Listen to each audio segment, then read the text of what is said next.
Quel festival des attaquants. Waouh, ça fait toujours plaisir de voir le Brésil jouer et ça c'est vraiment rassurant par rapport à cette compétition. On a vu pas mal de matchs où nous étions surpris de certaines choses, de voir par exemple l'Allemagne perdre contre le Japon, l'Argentine contre l'Arabie Saoudite, mais finalement on a des matchs de référence et ça fait quand même plaisir. Je ne dis pas que le renouveau ne fait pas plaisir, mais c'est juste que voir le Brésil gagner à nouveau, ça réjouit le cœur. Donc comme en 2018, le Brésil s'impose encore face à la Serbie, 2-0 dans les matchs de poule. Et on a assisté à un très grand Brésil. Pourquoi je le dis? C'est vrai qu'en première période, c'était une équipe, on va dire, fébrile. Elle avait un peu trop de charge sur elle, vous voyez. Elle est, pour l'instant, on va dire, l'une des principales équipes sur qui tout le monde met les... elle est l'équipe favorite, ok?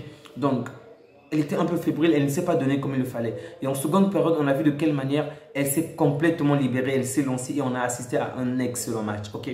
Vous vous rendez compte que l'adversaire a eu 0 tir cadré. 0 tir cadré. Pour vous dire de quelle manière la Serbie n'a fait que subir pendant tout le match.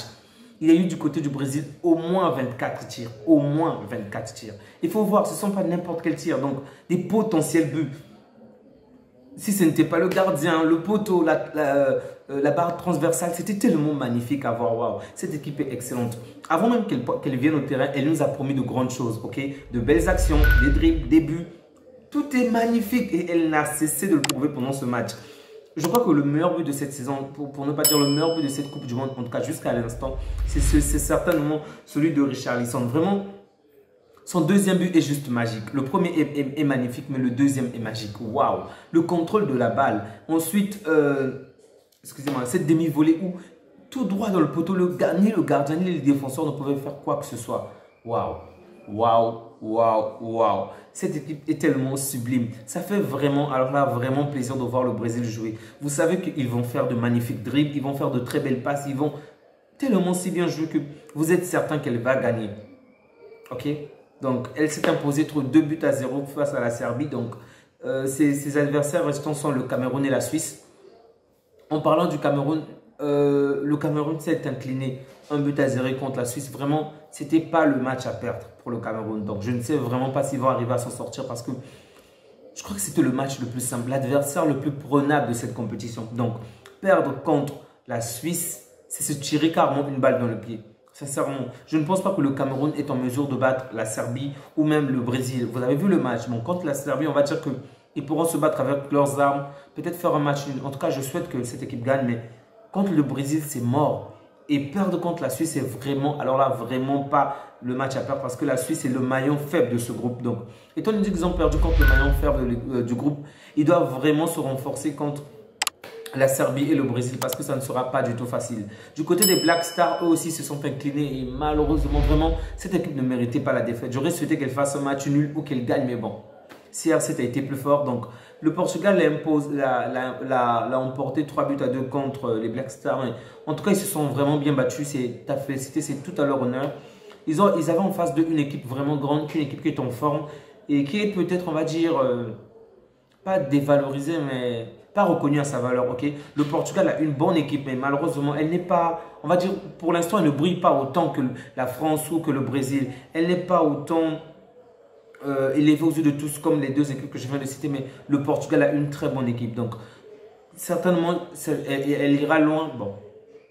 Mais bon, le Ghana s'est incliné avec tous les honneurs qu'il faut. Vraiment, félicitations aux Ghanéens. Ils ont fait un très bon match.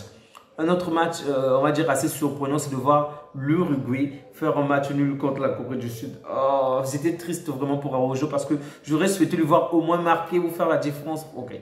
Lorsqu'on est catalan, on aime voir nos joueurs jouer, on aime voir nos joueurs briller. Donc, ça me fait toujours mal de voir un joueur de Barça ou un membre de genre une équipe qui est soutenue par Barcelone puisse perdre ou faire un match nul. Donc, j'aurais vraiment souhaité voir l'Uruguay remporter, mais c'est pas grave. Ils ont fait un match nul, ils vont certainement se reprendre lors des prochains matchs. Donc, pour cette soirée, vraiment chapeau au Brésil. Très bon match de la part des Brésiliens. J'aimerais citer quelques joueurs, mais ils sont tellement nombreux, que ce soit Paqueta, que ce soit Neymar. Waouh! Mais quel match de Neymar! Quel match! Il était partout, dans tous les coups. Dribblé, tiré. C'était tellement beau à voir. Que ce soit au milieu du terrain ou même en attaque, c'était vraiment magique. Mais, comme vous le savez si bien, c'est Neymar. toujours des blessures. Et donc, pratiquement à la fin du match, je pense qu'il en a fait un tout petit peu, donc il a commencé un tout petit peu trop à dribbler et malheureusement il est blessé. Donc il est sorti sur blessure et ça c'est vraiment une très mauvaise nouvelle pour nous. Non seulement pour son équipe, le Brésil, par rapport à cette compétition qui vient juste à peine de commencer, mais aussi pour le Paris Saint-Germain. On a déjà vu de quelle manière, en 2018, je crois, le Brésil s'est fait éliminer parce que le match d'avant, il s'était blessé. Donc, du coup, il n'a pas joué contre l'Allemagne. On a claqué le Brésil. Et là, il semblerait qu'il puisse avoir une blessure. Donc, c'est le maillon fort de cette équipe. Si jamais il se blesse, ben, c'est vraiment triste. On aura juste l'impression que tous les, on va dire, les meilleurs joueurs des clubs se blessent parce qu'en France, on va parler de Benzema. Au Sénégal, on parlera de Mané, Sadio Mané. Et là, au Brésil, de Neymar. Bon, ce qui est rassurant, c'est de voir qu'il est sorti du terrain par lui-même debout. Il marchait, c'est vrai qu'il boitait. Mais en tout cas, j'espère simplement que ça sera vraiment... qu'on aura plus de peur que de mal parce que ça a quand même l'air assez sérieux. Et vous savez de quelle manière Neymar est fragile. Donc, je m'inquiète un peu par rapport à cela. Mais il n'est pas aussi la seule personne qui s'est blessée. En fin du match, on a aussi vu Danilo se blesser. Donc, je crois que lui aussi, il a eu une petite gêne au niveau du pied. Du coup, lui, il ne pouvait pas sortir parce que Tite avait déjà réalisé les 7 remplacements du Brésil. Du coup, malgré qu'il avait la blessure, il a dû jouer les dernières minutes du match. Et c'était quand même pénible de le voir jouer. En tout cas, on sentait bien qu'il avait du mal, ok, qu'il ne pouvait plus faire des courses. Il fallait que ses collègues viennent récupérer la balle pour lui. Donc, il boitait pendant tout le match. Mais bon, j'espère qu'il ira vraiment mieux dans les jours à venir. En tout cas, le Brésil a une très bonne équipe. Elle est en forme. J'aimerais juste voir le Brésil contre la France. Ok, bien sûr, Neymar de retour. Parce que les deux équipes sont tellement bonnes. Elles sont tellement en forme. Et sans oublier l'Espagne aussi, ok. L'Espagne avec de merveilleux joueurs barcelonais qui font vraiment du beau travail.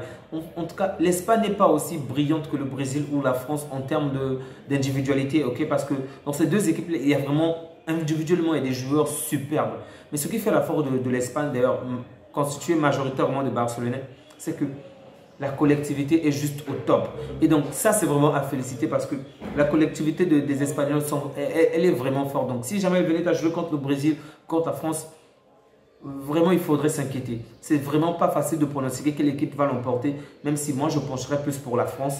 Même contre le Brésil, je pencherais plus pour la France parce que ce que Kylian Mbappé pourrait faire ainsi que Kylian, Giroud et Dembélé, c'est vraiment, je pense que c'est plus mordant que celui du Brésil. Ok, donc vraiment on a assisté à de très bons matchs aujourd'hui, ça fait énormément plaisir.